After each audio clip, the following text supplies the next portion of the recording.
Hi everyone. हम English literature की कुछ एमसीक्यू सीरीज़ को स्टार्ट करते हैं, जिसमें सबसे इम्पॉर्टेंट एमसीक्यू सीरीज़ है वन।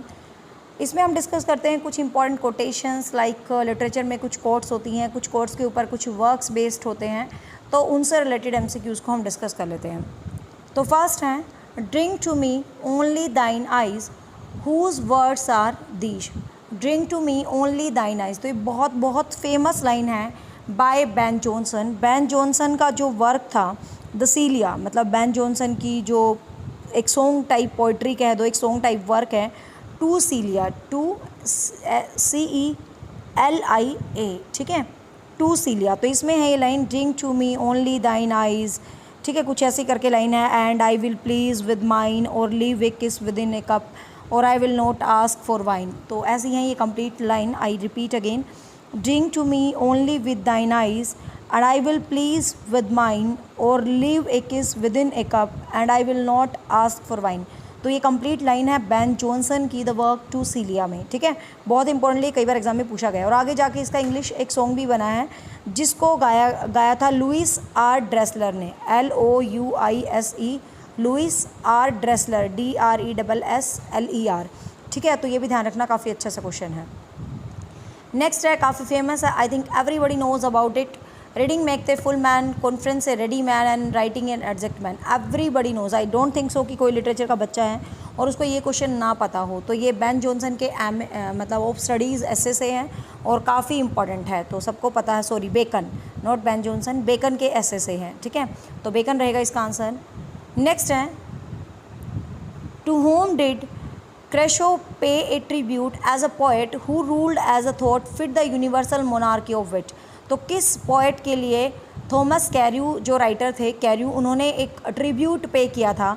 तो किस को ये ट्रिब्यूट उन्होंने पे किया था, मतलब जो थॉमस कैर्यू थे उन्होंने एक लाइन बोली थी, ruled as he thoughts fit the universal monarchy of wit.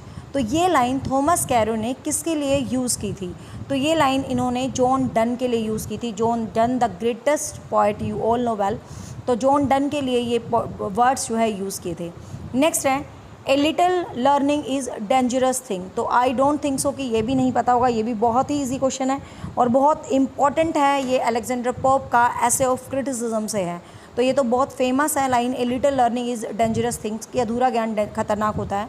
तो ये जॉन डन अलेक्जेंडर पोप के द्वारा है, essay of criticism, Alexander Pope का है एसे ऑफ क्रिटिसिज्म से वर्क है। डंसियार्ड अगेन बहुत फेमस है, उनका rape of the lock everybody knows very very well कि अलेक्जेंडर पोप का बहुत ही ज़्यादा फेमस वर्क है, ठीक है। नेक्स्ट है, who said tediousness is the most fatal of the fault. ये जो लाइन्स हैं ये किसके द्वारा बोली गई लाइन्स हैं? तो ये भी लिटरेचर की काफ़ी फेमस लाइन है, जॉनसन के द्वारा बोली गई हैं, ठीक है। तो आल्सो रिमेंबर दीज लाइन्स की जॉनसन है। मतलब हम एमसीक्यूज़ करेंगे लेकिन कुछ डिफरेंट से, जैसे सब टाइटल से रिलेटेड, एलर्जी से रिलेटेड, तो इस ये टेस्ट सीरीज़ टाइप में एमसीक्यूज़ होंगे, ठीक है। नेक्स्ट है, Dryden found English poetry bricks and left it a marble. Very very important quote कि ड्राइडन ने इंग्लिश को, आपको पता है कि ये जो लाइन है किसके लिए बोली थी और किसने बोली थी? ये डॉक्टर जॉनसन ने बोली थी ड्राइडन के लिए, कि ड्राइडन ने इंग्लिश पोइट्री को एक ब्रिक के रूप में मतलब लिया और एक मार्बल बना डाला। जब इन्होंने वो वर्क लिखा था ना अपना स्पेंसर वाला, फेरी क्वीन, तो उसके बाद डॉक्टर जॉनसन ने ये वर्ड्स इनके लिए यूज़ किए थे कि कितना ज़्यादा इंपॉर्टेंट, मतलब कितना यूनिक बंदा है कि ईंट को मार्बल बना दिया, इसका मतलब इंग्लिश को बहुत यूनिक बना दिया। तो ध्यान रखना, ये ड्राइडन के लिए वर्ड यूज़ हुए थे डॉक्टर जॉनसन के द्वारा। नेक्स्ट है, who is the writer of God made the country and man made the town.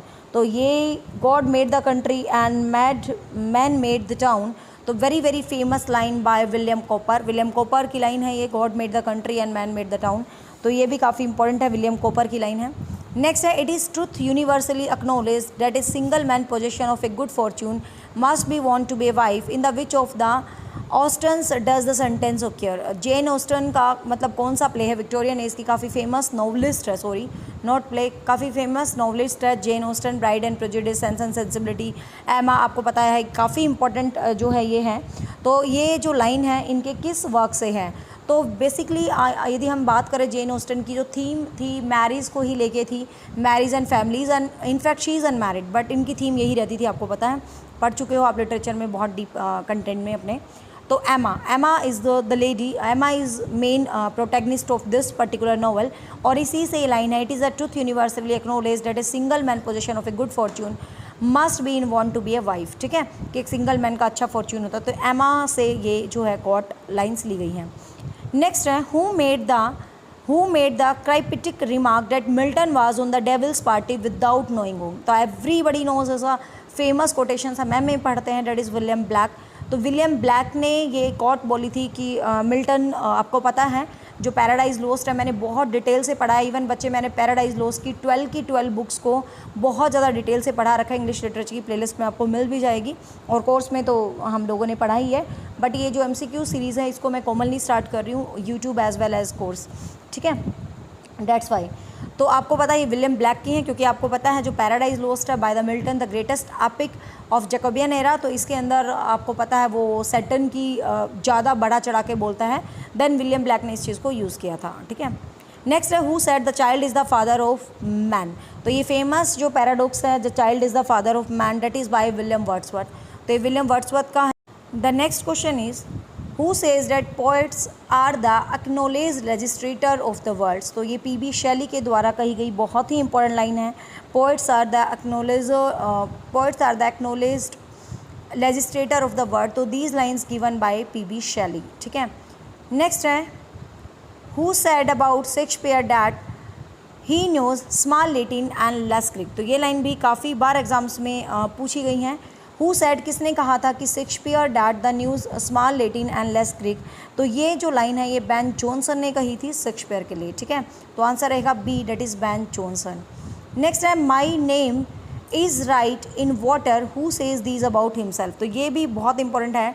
My name is writ in water, who says about himself, कि खुद के लिए लाइन किसने बोली थी। तो आपको पता है कीट्स ने कही थी। जैसे पानी पे लिखा हुआ मिट जाता ना, कीट्स की छोटी सी लाइफ है, तो इस तरीके से ये लाइन इंडिकेशन सिंबॉलिक फॉर्म में है। तो ये जॉन कीट्स ने ही खुद के लिए लाइन कही थी। नेक्स्ट है, if Pope is not the poet where is poetry to be found, who makes this remark. ये भी बहुत अच्छा रिमार्क है। तो ये रिमार्क किसने किसके लिए कहा था, मतलब किसने कहा था। तो ये रिमार्क डॉक्टर जॉनसन ने कहा था अलेक्जेंडर पोप के लिए। Pope is not the poet where is the poetry to be found. तो this remark by doctor Johnson for Alexander Pope. Next है, who said Shakespeare has only heroines and not any hero. तो Shakespeare के पास सिर्फ heroines हैं, hero नहीं है। तो ये लाइन किसने कही थी, ये लाइन रश्किन के द्वारा की गई थी। ठीक है, हम शेक्सपियर का जब भी वर्क पढ़ते हैं तो इसका नाम ज़रूर आता है। बेसिकली जो फीमेल्स कैरेक्टर को लेके जो कोटेशंस दी गई हैं शेक्सपियर के वर्क से लेके, वो रस्किन ने ही दी हैं। और जो इसकी ट्रेजेडी से लेके जो कोटेशंस मोस्टली दी गई हैं, AC ब्रैडले ने ही दी हैं। ठीक है, तो कुछ कॉमन से नाम है। नेक्स्ट है, frailty thy name is woman. तो दीज लाइन्स from Hamlet and by Shakespeare. ठीक है, तो ये लाइन हैमलेट में है, शेक्सपियर है, frailty the name of woman. Next है, who is called the last of the great Victorians. तो ये भी हमने पढ़ा था, last of great Victorians Thomas Hardy को कहा जाता है, क्योंकि हम इसको मॉडर्न एज का स्टार्टिंग एरा में भी हम थॉमस हार्डी को पढ़ लेते हैं, लास्ट ऑफ विक्टोरियंस में भी पढ़ लेते हैं। तो इसीलिए इसको last of the great Victorians कहा जाता है। थॉमस हार्डी वेसेस, जो इसने वेसेक्स जो एरिया था वो इस्टेब्लिश किया था, जैसे RK नारायण का मालगुडीज़ है, सेम उसी फॉर्म में। नेक्स्ट है, the end of the writing is to instruct, the end of the poetry to instruct by pleasing. तो ये जो लाइन्स है किसके द्वारा हैं, तो आपको ध्यान रखना है, the end of writing is to instruct, the end of poetry is to instruct by pleasing. तो ये भी डॉक्टर जॉनसन, जिसने फर्स्ट डिक्शनरी भी लिखी थी इंग्लिश की, ध्यान रखना, वेरी वेरी इंपॉर्टेंट है। फर्स्ट सैमुअल जॉनसन ने फर्स्ट डिक्शनरी लिखी थी। डॉक्टर जॉनसन इसीलिए बोल देते थे इनको। The end of the writing is to instruct, the end of poetry to instruct by pleasing. तो these lines bye doctor Johnson. Next है, he is with Shakespeare, this is remark of a critic about kids। he is with Shakespeare, this is remark of a critic by kids, which of the following critic। तो किस critic ने kids के लिए बात कही थी कि he is in Shakespeare। तो ये जो बात कही थी अर्नोल्ड ने कही थी। ठीक है, मैथ्यू अर्नोल्ड ने ये बात कही थी भाई, he is with Shakespeare is the remark. तो किड्स के लिए ये रिमार्क मैथ्यू अर्नोल्ड ने बोला था। नेक्स्ट है, who called Shelley an ineffectual angel beating in the void and luminous wings of the veins. तो ये लाइन किसने बोली थी शेली के लिए, the same lines told by Arnold. ठीक है, ये लाइन्स भी अर्नोल्ड के द्वारा जो है बोली गई थी। तो जस्ट रिमेंबर दीज फैक्ट्स।